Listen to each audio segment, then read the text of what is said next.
Hey guys, what's up? My name is Prez and welcome to this very special video. What you guys are watching in the background is nothing to do with this video. It's just a random gameplay that I started recording and all that stuff just for this video because I want to talk about NHL 21. EA released an update or a community post about NHL 21. You guys seen it in the title, you guys seen it in the thumbnail, all that stuff. So I just want to read through this and then get your guys' opinions at the end of this video in the comments below. You guys can tell me what you guys think.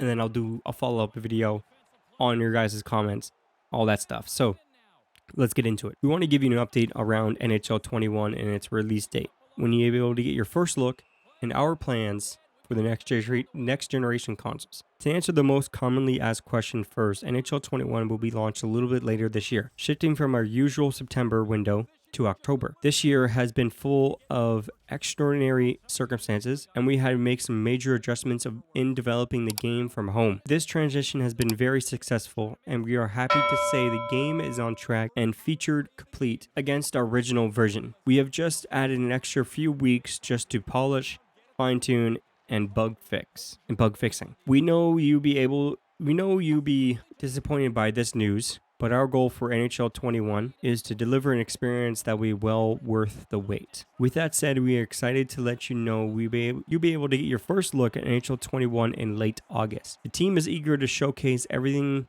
new this year and provide details as we inch closer to reveal. Another thing, we have questions around surrounding the next generation consoles. For NHL 21, we have made a decision to focus on adding innovation and new features rather than resourcing heavy task of porting the game to the new console technology. You'll be able to still play NHL 21 on the next generation consoles. You'll still be able to play NHL 21 on the next generation consoles through forward compatibility, and we are fully focused on launching NHL 21 on the Xbox One and PS4, and looking forward to the opportunities of the next generation systems will bring in the future.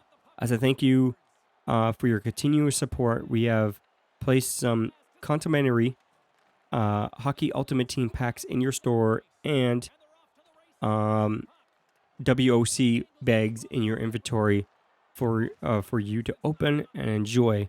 We're grateful for your dedication and can't wait for everyone to hit the ice. So basically, that was just a little statement on what they're doing and all that stuff. So I want to quickly just talk about it. Just very quickly talk about it because I want to make another video really going to more details about this, and hopefully you guys will enjoy those videos and all that stuff. But anyways, so they're not focusing on the next generation consoles. They might be releasing they might be releasing updates for the next generation consoles when it comes down to the graphics, the frame rate, and how it looks.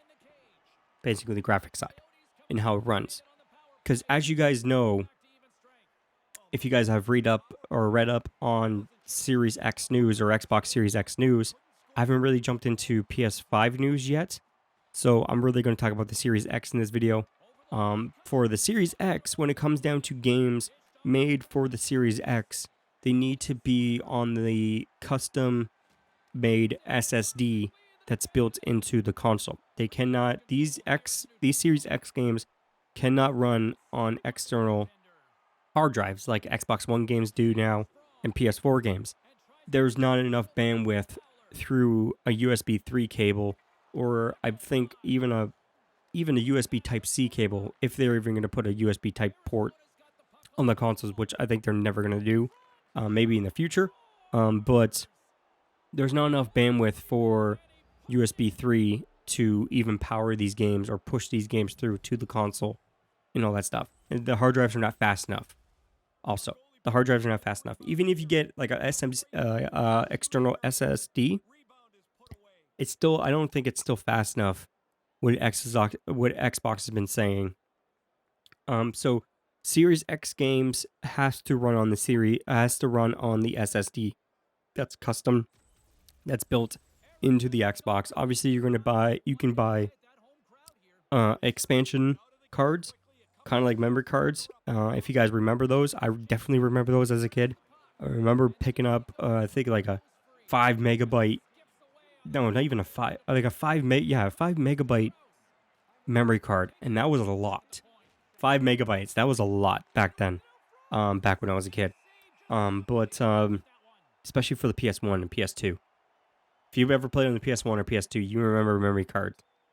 But anyways, yeah. So you could buy expansion cards for the Series X to upgrade the storage, obviously, and I'll be doing that because I download all my games onto an external hard drive, and I just have 2 terabytes remaining on my external hard drive.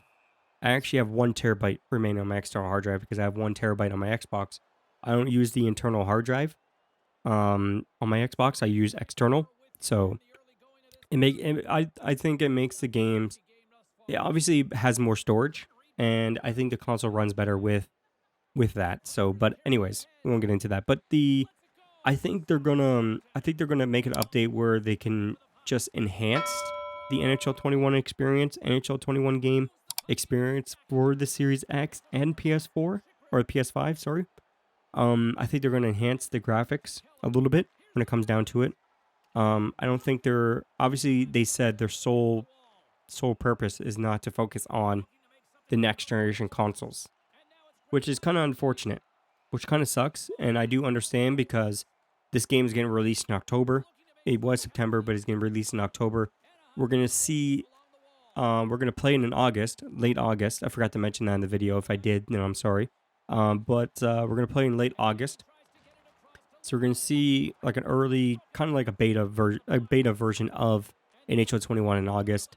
So make sure you guys stay tuned to the channel for that. So that'll be towards the end of August, around the 20th or 30th, around the 20th, 25th of August. We'll probably see a beta for NHL 21, and you guys can watch it here on this channel. But yeah.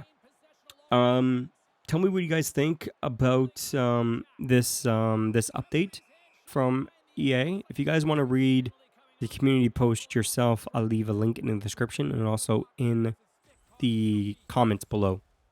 Also, I'll pin my comment up on up on this video, so you guys can go right there. If you guys don't have to go, if you guys don't want to go in the description, then it's there in the comment section. But anyways, tell me what you guys think about EA doing this, and also I want to do a wish list video for NHL 21, since we're really coming down close to it.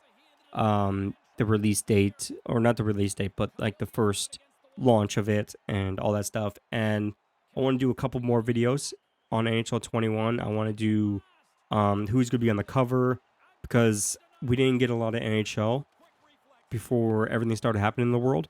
So we don't know who is going to be on the cover. It could be anybody at this point. And also want to do a couple other videos talking about NHL 21. But you guys can let me know in the comments below what do you guys think about this community post, and what do you guys think about them not focusing on the next generation consoles. Because I know a lot of people can't afford the next generation consoles right away. They can't just go out and just buy them as they first come out. I understand that. But there's a lot of people that can do that. And those people are going to probably miss out on a lot of things when it comes down to how the game looks and how the game plays. The game might play better on, like, some games on the Xbox One. They play better on the series. They play better on the X than they did on the original Xbox. It's just that way because the hardware is a little bit better than the Series X. It's the same, but it's a little bit better. It's a little bit beefed up than the original Xbox. Just like the PS4 Pro plays games better than the first PlayStation 4, the first generation of PlayStation 4. So, are we going to miss out on opportunities here when it comes down to the graphics, frame rate, all that stuff when it comes down to the next generation consoles? Or are they planning on doing what some game developers actually thought about doing, is porting the game over or making the game available on the Series X or PS5 and charging extra money just to play that game because you already bought it, or if you already bought it for Xbox One or PS4, you're not going to buy it again on the new generation console. You expect it to work because it's getting closer to the release date, and you expect the previous games to work on the new generation consoles because Xbox and PlayStation said they're backwards compatibility. Their PlayStation 5 is backwards compatible with PS4, and Xbox Series X is compatible with the Xbox One games, some 360 games, and some Xbox One games. Just like the Xbox One it's compatible with some 360 games and some original Xbox games. You guys can tell me in the comments below on what you guys think about this post and what EA is saying. There'll be a link in the description once again if you guys want to check it out for yourselves. Anyways, my name is Prez. I'll see you guys next time. Peace out. Always do it on my own, so I gotta get through it. And the only thing I know is to love what I'm doing. Never give up, never slow, till I finally prove it. Never listen to the no's, I just wanna keep moving. Keep my head up when I act, head up, that's a fact. Never looking back, I'ma keep myself on track. Keep my head up.